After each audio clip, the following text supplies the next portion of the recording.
What's up, y'all? It's your boy, Mr. Cheap Sense, and this is a second video highlighting Scentual Obsessions. And this actually is a top 10 list, which is what I talked to Kevin about yesterday. I've been trying to brainstorm and see what I could do, but this is what I came up with at short notice. And I ironically was on Facebook earlier and I saw he mentioned something about somebody doing a top 5 list. So I'm going to do a top 10 and then maybe I'll do a top 5 after that. Who knows? But this is my top 10 list with 2 honorable mentions. The first honorable mention is going to be Vanilla Outlaw.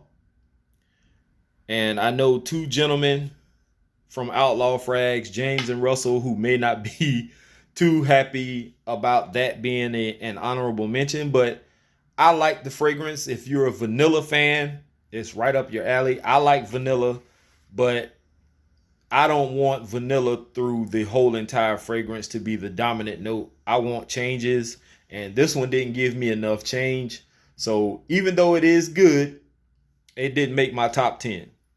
This one, on the other hand, is good enough to make the list.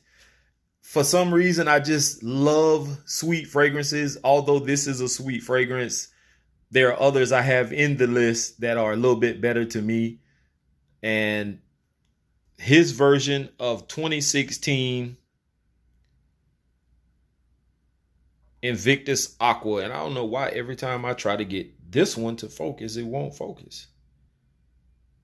But it's his version of 2016 Invictus Aqua. Now let's get to the list. I didn't think to put this in any particular order, so I'm going to do this on the fly. At my number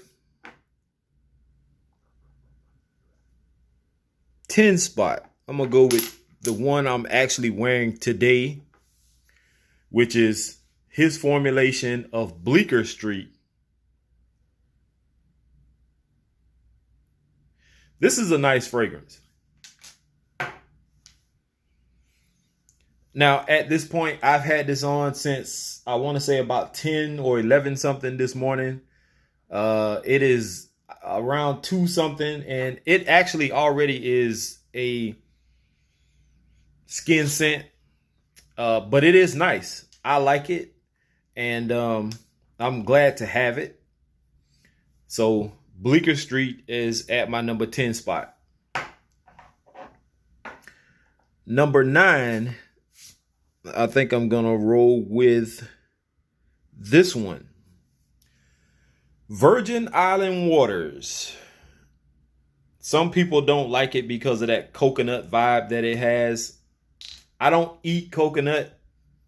I don't like coconut water, but I don't even like coconut cake. But this fragrance has a nice vibe. It is perfect for the summer. And if you're into sweet fragrances, look no further than Virgin Island Waters. I've heard some people say that this variation is a lot better than the actual Creed version. But I don't know. I've never smelled the original Creed, but I do know I like Kevin's version. So that's my number 9 spot. At the number 8 spot, I am going to go with one I haven't worn, but I actually sprayed it just to sample it and see what I thought about it. And I actually like this a lot. This is his formulation of Bond number 9 New York Nights.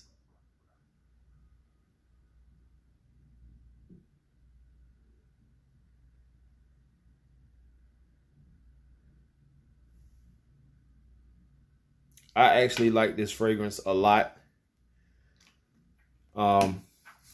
Smells great. Again, it's another one of those sweet type fragrances. That's mostly what you're going to get out of me. Whenever I do some kind of list, it's probably always going to be full of something sweet. That's just what I like. At the number 7 spot, I want to go with I'm going to go with Double Aventus. Double Aventus is not bad. I am at a point where I am just over the whole Aventus fad. But I can't deny the fact that this formulation does smell good. I don't know what Kevin's motivation was for coming up with a double version, but it works. And I like it. I've only worn it once, but I need to give it some more wear. That is my number 7 spot, Double Aventus. My number 6 spot, I'm going to have to go with this one. I have several matured stages of this particular fragrance, which is his formulation of Green Irish Tweed. This is Eau de Parfum concentration. To me, it smells identical to Trace Nuit. I do have a decant of Green Irish Tweed, and it does smell similar to it. I like it. This performs pretty damn good, if I don't say so myself. So if you're into Green Irish Tweed, I know some people aren't, but I am, and I like it. So at the number 6 spot, Green Irish Tweed. Now we get into the meat and potatoes of this particular list, because these top 5 can easily be interchangeable. But I think I'm going to go with number 5 being Aventus Cologne Intense. And I know some people are going to be like, why does he have 2 Aventus variations in here? If it's good, it's good. I can't deny it, guys. It just is what it is. I mean, I could have picked any of the other fragrances, but I would actually be lying to myself. These are the ones I know that perform the best to me. Now, if he has tweaked any of these other ones, then sure, I'm with it. But this is just what I have in my little list here. And Aventus Cologne Intense is pretty damn good at the number 5 spot.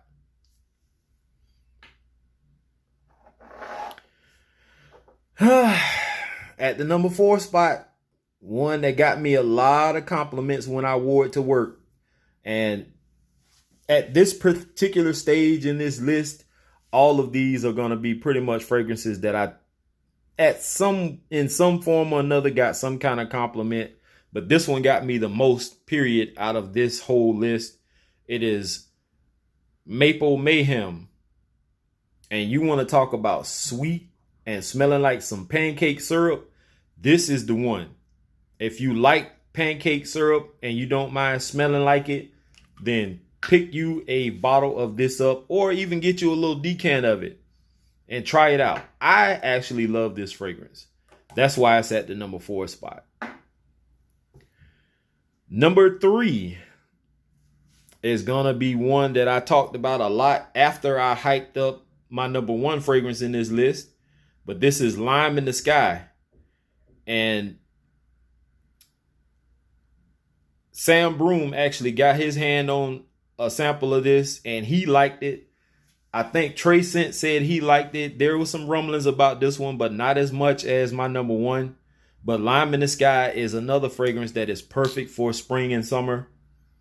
It smells so good. It smells like nothing I have in my collection, period. Check it out at the number 3 spot. Number 2 is actually one I have worn once or twice. It is Elysium. This is their formulation of it. Never smelled the original, but what I get in this formulation of it, it's nice. I like it a lot.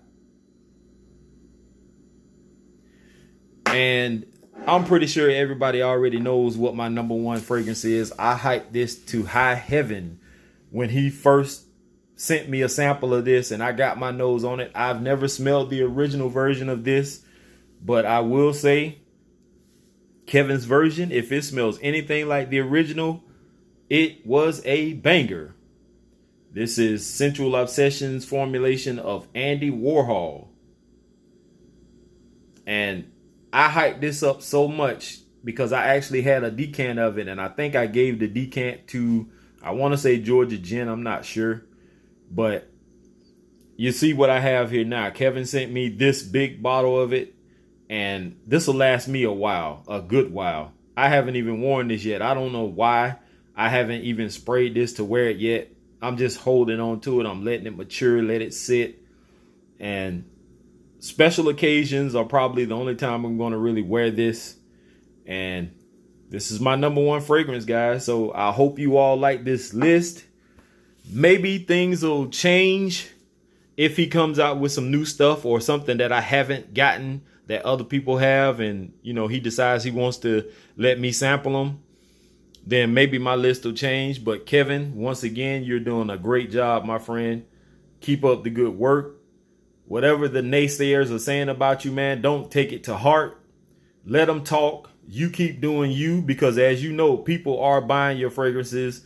I'm pretty sure since we've all been talking about your fragrances, hyping them up, especially Andy Warhol, things have been booming for you. Continued success. And I'm out of here, y'all. Here is to smelling great. Peace.